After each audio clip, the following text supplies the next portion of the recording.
수족구에 성홍열, 수두까지.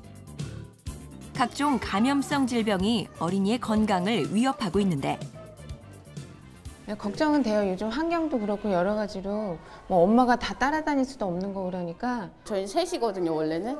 근데 한 명이 만약에 수두에 걸리면 같이 걸리고 수족구 걸리면 다 같이 걸리고. 아이를 어린이집이나 유치원에 맡겨도 어디 아프지 않을까, 무슨 일이 있나 계속 신경 쓰이는 게 제일 어려운 것 같아요. 안전사고와 질병으로부터 아이들을 지키기 위해 정부가 직접 나섰습니다.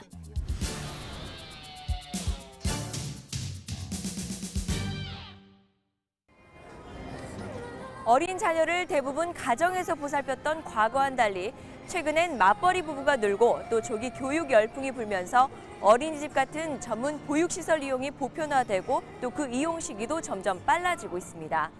만 3세 이전부터 보육시설에 다니는 아이들을 일컬어 얼리키즈라는 신조어가 생겨날 정도입니다.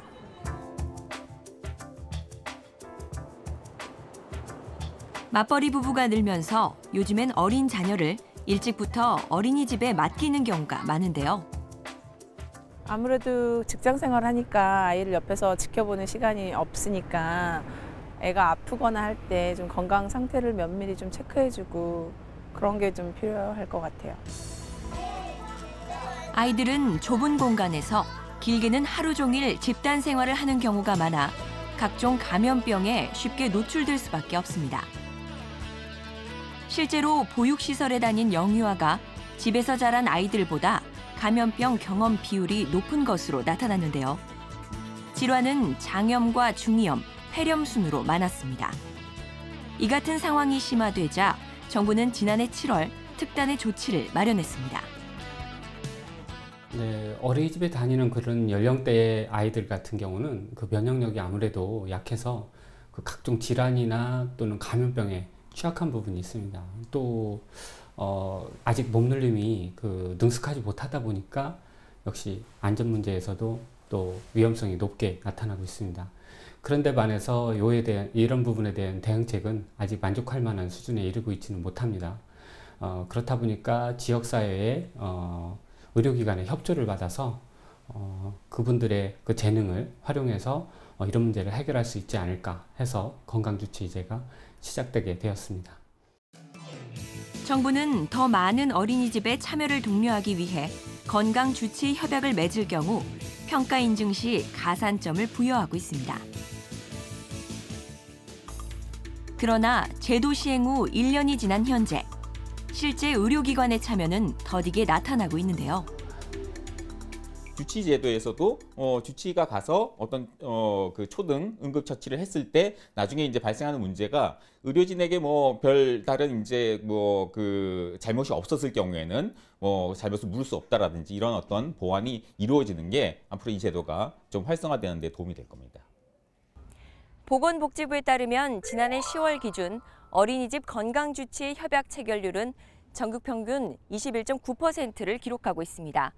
지방자치단체의 지역색과 적극성에 따라서 편차가 큰 것이 사실인데요. 제도가 실제로 어떻게 진행되고 있는지 직접 찾아가 봤습니다. 인천광역시에 위치한 한 국공립 어린이집. 아이를 어린이집에 맡기고 출근을 하는 맞벌이 부모가 많이 이용한다고 합니다.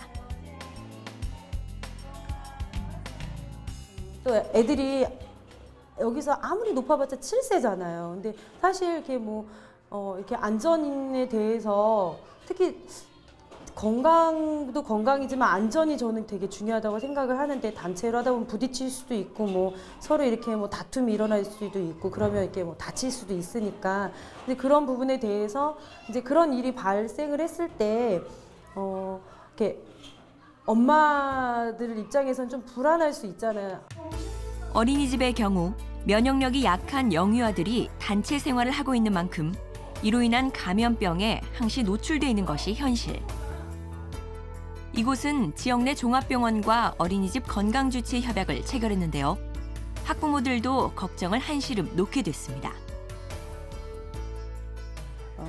또 아이들이 많이 지금 같이 집단 생활하고 있는 그런 시설이고요. 영아에서부터 유아까지 지금 같이 있기 때문에 그런 것들이 이제 교사들한테도 굉장히 필요도 했고요. 그 위급 상황이 발생할 시에 교사들이 어떻게 대처를 해야 될지를 잘 알고 교육을 통해서 알고는 있지만 사실은 이제 그럴 경우에는 당황하기 마련이거든요.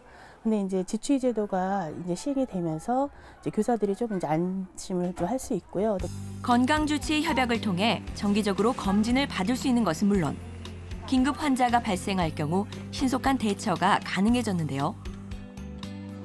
아기가 아파서 그러는데 지금 국병원으로 가야 할 것 같거든요. 어린이집에서 연간 14,000명이 수족구병에 걸리는 등 집단 생활로 인한 감염병이 많이 발생하고 있는데요.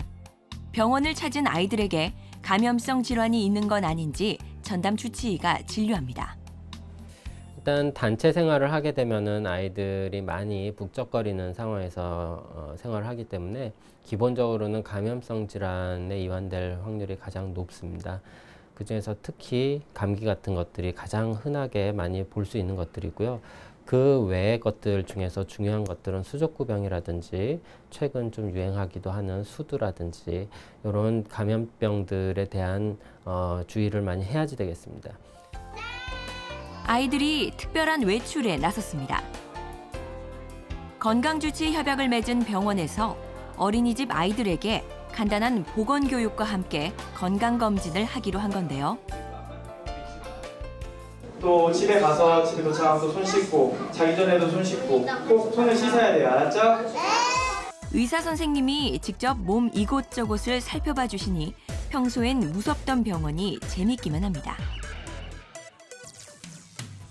한편 어린이집 건강주치의 제도는 한방에서도 실시하고 있는데요. 지역 내 가정 어린이집과 건강주치의 협약을 맺은 이곳. 키와 몸무게 측정을 시작으로 아이들의 몸 이곳저곳을 꼼꼼히 체크합니다. 체질에 맞는 한의학적 진단도 빼놓지 않습니다. 어떻게 하면 뭐 그런 걸 알 수 있을까요? 그러니까 평소에 애들이 그 눈빛을 봤을 때요, 눈아래가 좀 푸르스름하거나 자주빛을 띠거나 좀 어두운 경우에 그런 애들이 있는데 그런 애들이 보면 평소에 코감기를 좀 오래 앓거나 자주 앓아서 비염 경향성을 띠는 애들이 굉장히 많습니다. 각종 질환에 노출돼 있는 아이들의 체질을 고려한 한의학적 치료도 중요한데요. 이러한 한의학적 치료와 검진 결과는 학부모에게 전송돼 언제든 주치의와 1:1 상담을 할 수 있습니다. 한의원은 아이들의 체질이나 또 그동안 얼굴 안색이나 또 혀를 짚어보신다든가 맥을 짚어보신다든가 해서 너무 자세하게 아이의 체질에 대해서 말씀해 주시고 그 아이의 상황에 대해서 머리부터 발끝까지 자세하게 설명을 해주시는 것 같아요. 그래서 아이들이 지금 상황이 어떻고 어렸을 때부터 어떤 질환이 있었다라는 거를 금방 또 알아서 저한테 말씀해 주시니까 너무 도움이 많이 되고 부모님들한테도 많은 도움이 되실 것 같아요. 네. 아이에게 피부과와 안과 같은 2차 진료기관의 치료가 필요하다면 보호자에게 안내해서 치료 일정을 조율해주는 역할도 필요할 텐데요. 아이들의 건강을 증진하고 또 안전사고를 예방할 수 있는 좋은 취지에서 시작된 사업인 만큼 앞으로 이 어린이집과 의료기관이 적극적으로 협력해서 아이들의 건강 지킴이가 돼주었으면 하는 바람입니다.